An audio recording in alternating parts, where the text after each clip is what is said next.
मेरे इस वीडियो पे चाहे 4 व्यूज़ आए, चाहे 10,000 व्यूज़ आ जाए, ये बात उतनी ही इंपॉर्टेंट रहेगी जितनी ये बात इंपॉर्टेंट है। मुझे नहीं पता तुम ये वीडियो पूरा देखोगे नहीं देखोगे, इसलिए मैं शायद इस क्लिप का ये हिस्सा शुरू में लगा दूँगी।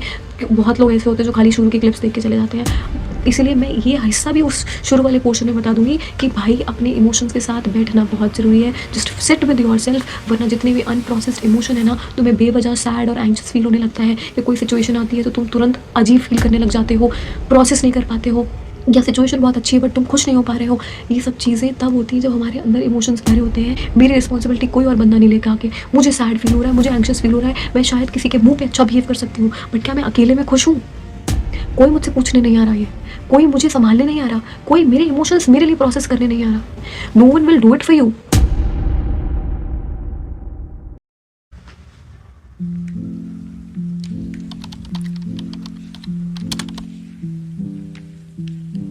Well, that was me a few hours ago, and I was wondering whether I should record this video or not, whether I should be even on YouTube or not, whether I should be posting or not.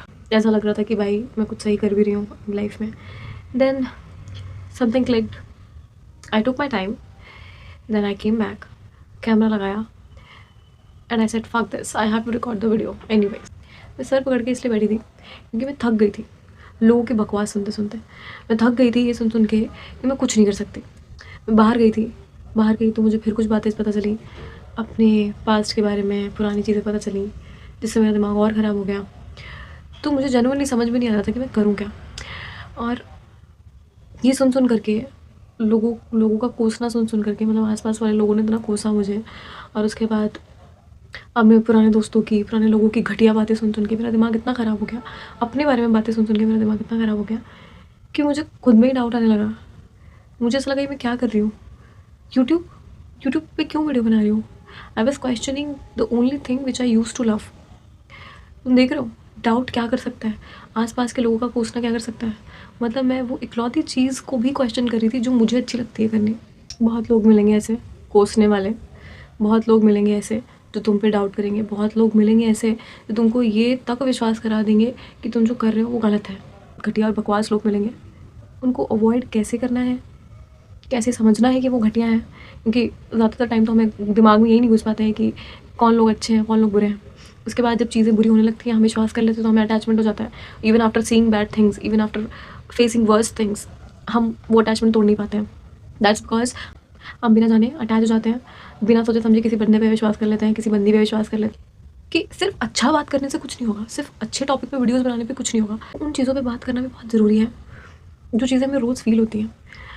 और मुझे नहीं लगता मैं I will be truthful, I will be fully honest अगर मैं इन चीज़ों पे video नहीं बनाऊंगी। अगर मुझे जो रोज़ फील हो रहा है और मैं उससे कैसे लड़ रही हूँ, अगर मैं उन चीज़ों पे वीडियो नहीं बनाऊंगी तो I don't think I will be honest तुम लोग से, विद यू गाइस। मुझे ऐसा लग रहा था मेरे अंदर कुछ बचा ही नहीं है, मेरे अंदर एनर्जी नहीं है, पॉजिटिविटी नहीं है, फिर भी मैं ये वीडियो इसलिए रिकॉर्ड कर रही हूँ because I fight with this shit and I want you guys to fight with it too. और कैसे करना है, जिनको नहीं आइडिया होता, जो अपने मूड को लेके बैठ जाते हैं ना कि यार मेरा मूड ख़राब हो गया, मुझे अच्छा नहीं लग रहा, उससे कितना एनर्जी और कितना टाइम वेस्ट होता है।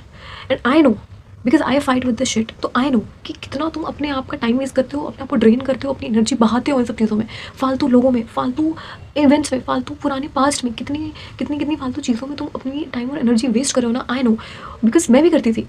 और ऐसा नहीं है कि मेरी लाइफ में एकदम से मुझे अकल आ गई तो मेरी लाइफ में ये सब चीज़ें होना बंद हो गई, ऐसा नहीं है, होती है, आज भी हुई, कुछ देर पहले भी हुई, लेकिन फिर भी मैं ये वीडियो रिकॉर्ड करी हूँ। Why? Because I need to fight with this shit, I need to break that pattern. मैं नहीं कंटिन्यू कर सकती उसी पैटर्न में जीना कि मुझे किसी ने बुरा बोला, मुझे कुछ पुराना याद आ गया, मुझे एंग्जाइटी हिट हो गई, मुझे बुरा लगने लगा किसी भी चीज़ के बारे में, उसके बाद मैं लेके बैठ गई उस बात को और फिर मेरे 1-2 घंटे 4 घंटे एक दिन पूरा वेस्ट चला गया। Why? Because I am feeling bad, I know how it feels. ऐसा लगता है शरीर से सारी एनर्जी चली गई है, ऐसा लगता है दिमाग काम करना बंद कर देता है, ऐसा लगता है पैनिक हो रहा है, ऐसा लग रहा है एंशियस हो गए, हम एंग्जाइटी हो रही है, पता नहीं भगवान जाने किसी फीलिंग्स आती है। I know. और उस मोमेंट में तुम्हें मन नहीं करेगा कि तुम कोई काम कर लो, ज़रूरी काम तो छोड़ ही दो, तुम्हें ये तक नहीं मन करेगा कि तुम एक जगह से उठ के पानी पी लो, कुछ और काम कर लो। क्यों? क्योंकि हमारा एक टाइम के बाद ना बॉडी सर्वाइवल मोड पे चली जाती है। बॉडी को ऐसा लगता है oh my god sadness struck हो गई है, अब हमारे पास कोई भी तरीका नहीं है इससे लड़ने का, अब हमें सिर्फ इसको अलग बैठ के अपना टाइम अपनी एनर्जी वेस्ट करके ड्रेन करके ही हम इससे लड़ सकते हैं। ऐसा नहीं होता। You need to learn how to analyse emotions. ये कोना पकड़ लेते हैं, सोचते हैं कि यार अब कैसे डील करें इस चीज़ से, हमें समझ में नहीं आ रहा, फिर हम अवॉइड करने की कोशिश करते हैं, सो जाते हैं, मोबाइल चलाते हैं, स्क्रॉल करते हैं, किसी से बात कर लेंगे, but we avoid the shit. क्यों? तुम जितनी बार पैटर्न रिपीट करोगे उतनी बार तुम्हें बार बार बार बार वापस वैसा ही फील होगा। ये जो साइकिल बन गई है ना कि हमें जब पुरानी बातें याद आती हैं हम वैसा ही फील करने लगते हैं, हमें जब कोई एंग्शियस सिचुएशन दिखती है या हमें लगता है कि सिचुएशन हमसे हैंडल नहीं हो पाएगी हम वैसा ही फील करने लगते हैं, जब गुस्सा आती है हर्ट हो जाएंगे, किसी की बात का बुरा लगेगा, क्या करेंगे, एक कोना पकड़ लेते हैं, चीज़ों को अवॉइड करने लगेंगे, लोगों से मिलना अवॉइड कर देते हैं, बाहर निकलना अवॉइड कर देते हैं। आई fight with this shit every day. मैं हर रोज़ लड़ती हूँ। ऐसा नहीं है कि तुम आज इस पे काम करोगे तो तुम्हें ये चीज़ कल फील नहीं होगी, इससे तुम्हें रोज़ लड़ना पड़ेगा। ये चीज़ ऐसी है, क्यों? क्योंकि ये हमारे अंदर हो रहा है यार, ये हमारा शरीर है, ये किसी और का शरीर नहीं है। इमोशंस हमें फील हो रहे हैं, इट्स आर रिस्पॉन्सिबिलिटी। ये हम क्या करते हैं ना, कोई दूसरा समझाता नहीं है आके तो हम इन चीज़ों पे काम भी नहीं करते हैं, कोई दूसरा ट्रिगर नहीं करता है तो हमें ये चीज़ें ध्यान भी नहीं आती कि भाई इतना सारा अनप्रोसेस्ड इमोशन, अनप्रोसेस्ड ट्रॉमा अंदर पड़ा हुआ है, कहीं ना कहीं तुम्हारी इमोशनल इंस्टेबिलिटी जो है ना वो तुम्हारी डेली लाइफ में असर डाल रही है। Start working on this, start analysing these emotion. I didn't know how to talk about this shit, किस इंसान से शेयर करना है। आई हैड नोबडी, मुझे नहीं मालूम था कि अपनी अपनी इमोशंस के बारे में किससे जाके मदद मांगनी है।